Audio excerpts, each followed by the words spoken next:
And here we go.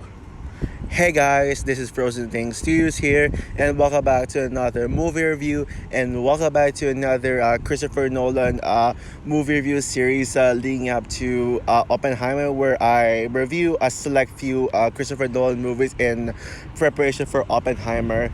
The last time I reviewed it, which is quite a couple of days ago, was Inception, and yeah, glad to see it get a lot of views. By the way, but yeah, now it's time for me to review this one right here. And yeah, uh, you cannot talk about Nolan without mentioning this film right here. So yeah, I'm here today to review The Dark Knight.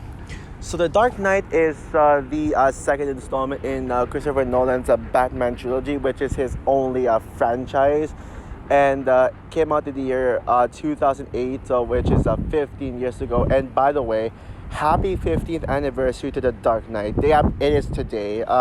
And it stars Christian Bale, Heath Ledger, Aaron Eckhart, Michael Caine, Maggie Gyllenhaal, Gary Oldman, Morgan Freeman, etc.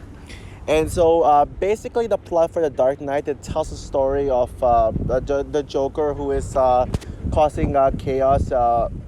Causing chaos throughout Gotham, and is pretty much trying to put Gotham under siege to be in order for Batman to reveal his true identity to the world. Because the more the more that Batman doesn't reveal his true identity, the more Joker will keep causing havoc and killing people, and things get worse when this guy tries to pretty much pretend to be Batman to be able to protect Bruce Wayne. But I'm not sure if he did it to protect Bruce Wayne, but this guy was like pretty much pretending to be Batman, and which causes Joker to get even more mad and threaten everyone that Bruce Wayne loves. So yeah, and so Batman must be able to stop the Joker. To stop the Joker before he creates any more harm, and that pretty much also means Harvey Dent becoming Two-Face. As a result of Batman not showing his true identity to failing to show his true identity to the Joker.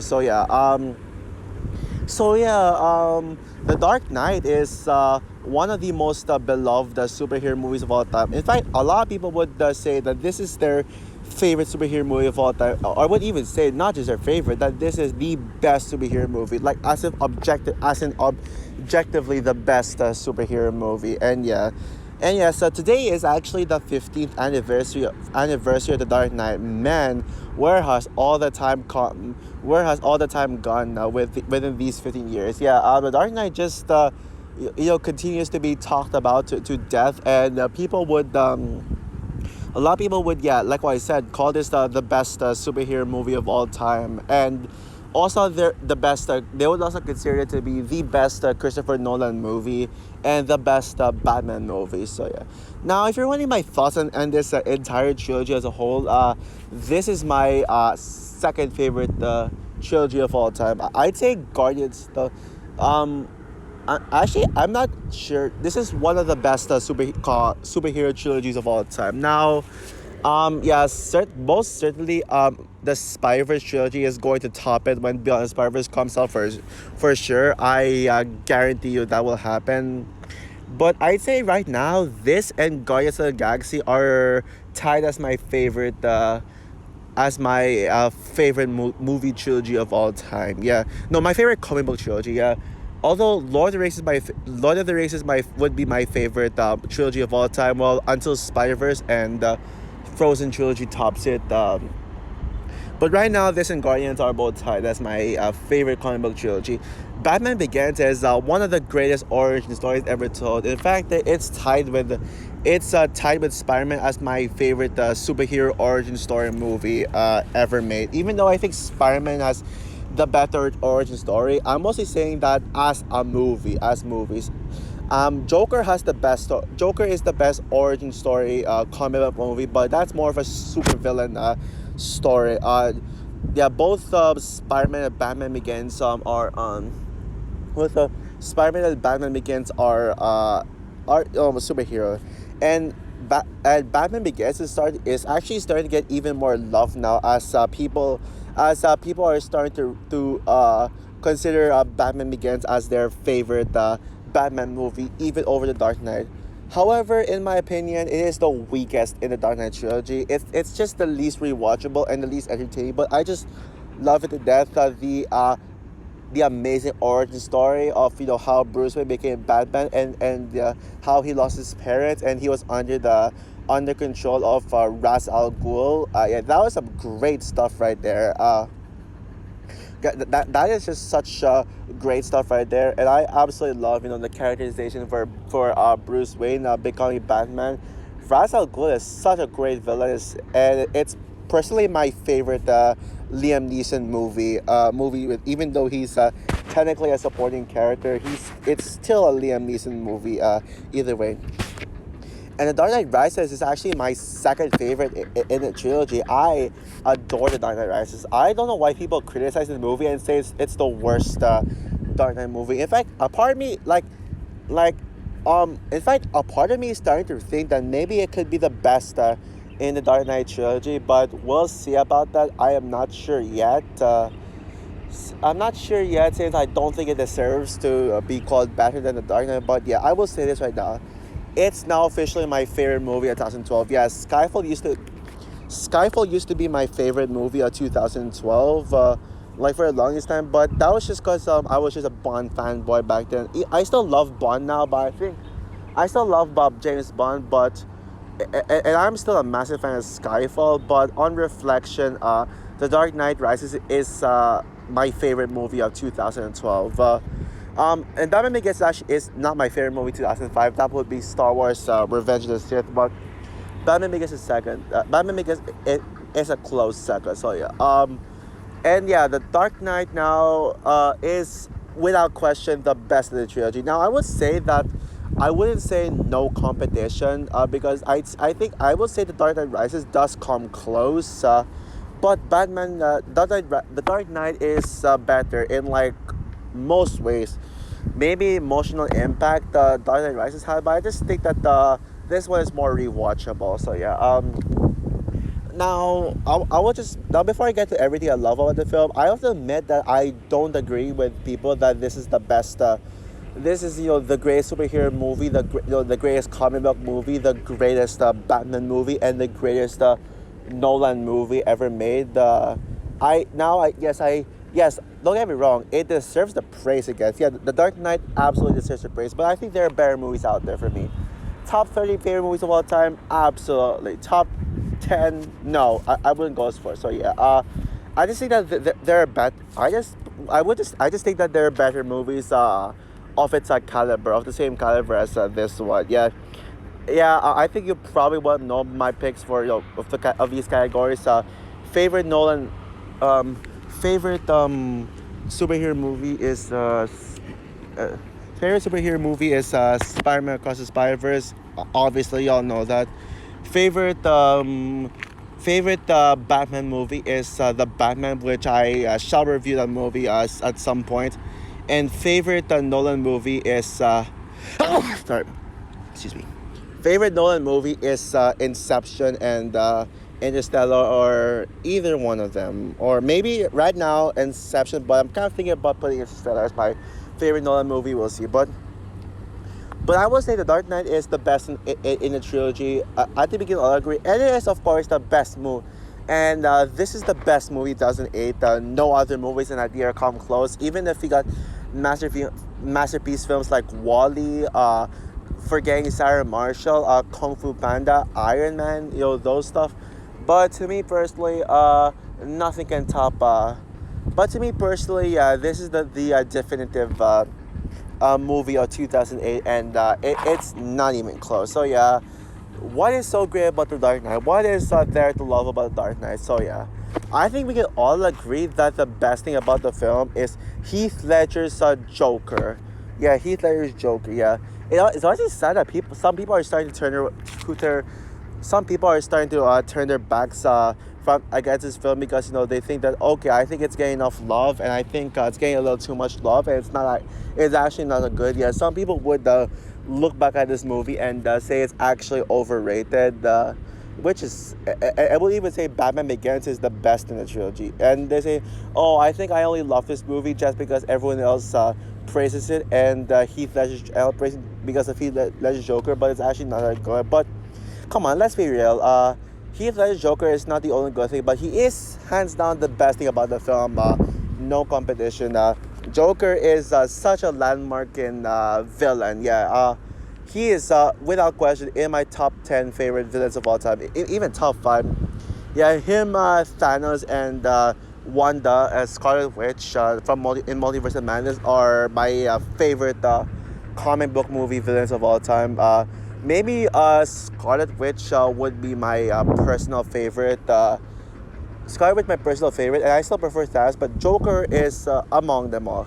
Oh, and also I forgot to mention High Evolutionary from Guardians of the Galaxy Volume 3. I love that guy. He's my he's a top 3 MCU villain. So yeah, he deserves to be mentioned among my favorite comic book villains of all time. Yeah, it sucks that Heath Ledger died at the same year as this movie came out, and so yeah, he wasn't able to show up at the Oscars and show up at the Oscars and receive the award when he would have done it. It's sad to see that, but yeah, I wish we would actually see Heath Ledger on the stage. But yeah, rest in peace to Heath Ledger. I wish he was still alive until now. But yeah, Heath Ledger as Joker is one of the greatest one of the greatest villain performances of all time. Period. Yeah. In fact, one of the greatest performances in general. Yes, scratch. Yeah. Now, I would say that Joker is the best character in a Nolan movie. Although Ariadne from Inception would be my personal favorite Christopher Nolan movie character. Now I know, yes, there's a difference between best and favorite. Best is more objective, but favorite is just how you personally feel about it. Even if it's not really the best. It's just comes down to choice. The choice, and also I think that Jean Tadlock, Florence Pugh's character in Oppenheimer, would be among my favorite Christopher Nolan characters. But Joker is objectively the best one, and yeah, he really gives such a energetic performance, and you really tell that he seems so more than invested with his role as Joker, and yeah, this is easily the best. He is easily the best version of Joker. Sorry, Joaquin Phoenix. Yeah, don't get me wrong. I adore Joaquin Phoenix as Joker. I think he's almost just as good, and also Jack Nicholson as well. But I just prefer Heath Ledger as Joker. He's still like the GOAT Joker. But there's more to love than this. Christian. Besides Joker, in fact,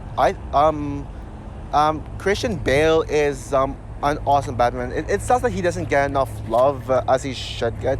He doesn't get as much love as he should get, because he is the perfect Batman. Now people say he's not that good. Now people say he's not. I can't believe people say he's not that good as Batman. I would say that Robert Pattinson would be my favorite Batman actor, but Christian Bale is a close second. Yeah, I love Bale's man.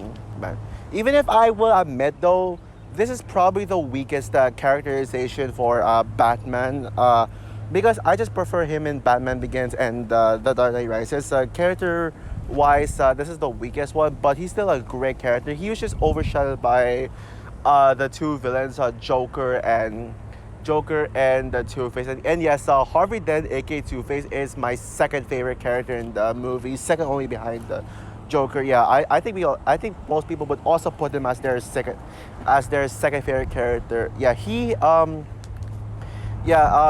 just amazing as Harvey Dent, and he pretty much has the most tragic character. He's pretty much the most tragic character in the movie, and he's pretty much the best written character. Yes, Joker is a menace, and he pretty much carries everything. But when it comes to the character writing and the way you just feel for the character. Harvey Dent is pretty much just the best written character. And he has the most tragic character arc where where Batman pretty much where Joker would threaten him just so he could get to Batman and then he actually gets kidnapped by Joker and his goons with along with Rachel. Which I'll talk about Rachel in a bit. And they would both get just trapped by a bunch of gas, and then Joker would you know make Batman go after them and save them before it's too late. Before Joker blows us blows up the gas at them.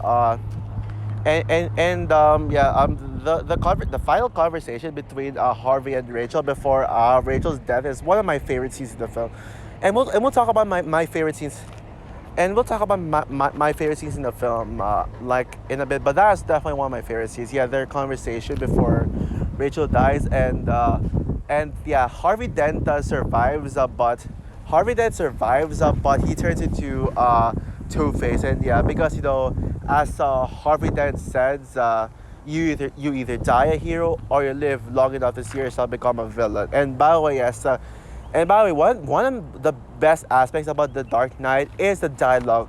This movie has some of the best dialogue ever written. Yeah, it is just so quotable, so memorable, and it actually makes sense in the context of the story. It's not just some cheesy one-liner dialogue. It's dialogue that actually has meaning and memorable. Why so serious, or why so serious, or come on, hit me, come on, and also this long ending monologue, which, by the way, the ending is my favorite scene.